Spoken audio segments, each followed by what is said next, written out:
हमारे YouTube channel पर आप सभी का स्वागत है। आज मैं गाऊंगी एक अच्छा सा है गारी गीत, सुनिएगा। पसंद आए तो लाइक शेयर सब्सक्राइब जरूर करिएगा मेरे चैनल को। गाना बहुत अच्छा है, सुनिएगा जरूर।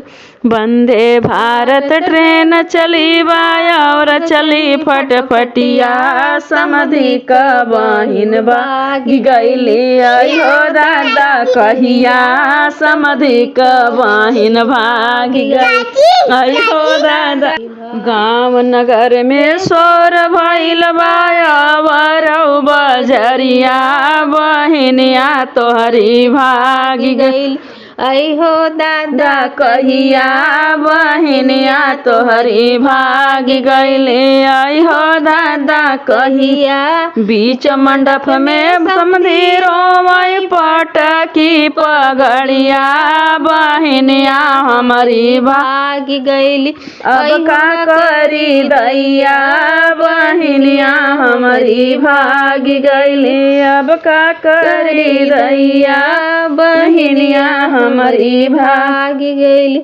हमारे भैया बड़े रसीले खोजते महलिया, समधि क बहिन पाई गईल बाबू के बगलिया, समधि क बहिन पाई गईले बाबू के बगलिया, समधि क बहिन पाई गईल। वंदे भारत ट्रेन चली बाया और चली फटफटिया, भसुर क बहिन भागी गईली अहो दादा कहिया, भसुर क बहिन भागी गईली अहो दादा कहिया, भसुर क बहिन भागी गईली।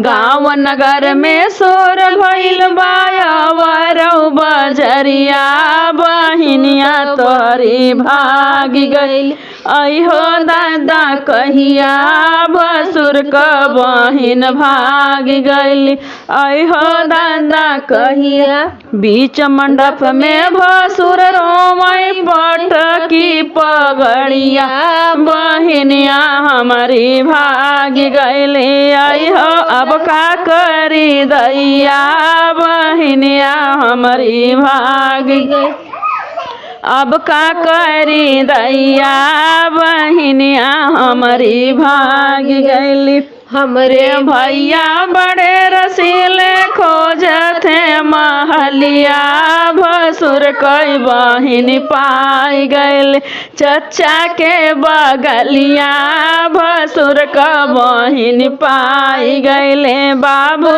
के बगलिया, भसुर क बहिन पाई गईले। वंदे भारत ट्रेन चली बाउर चली फटफटिया, भसुर क बहिन भागी गईली।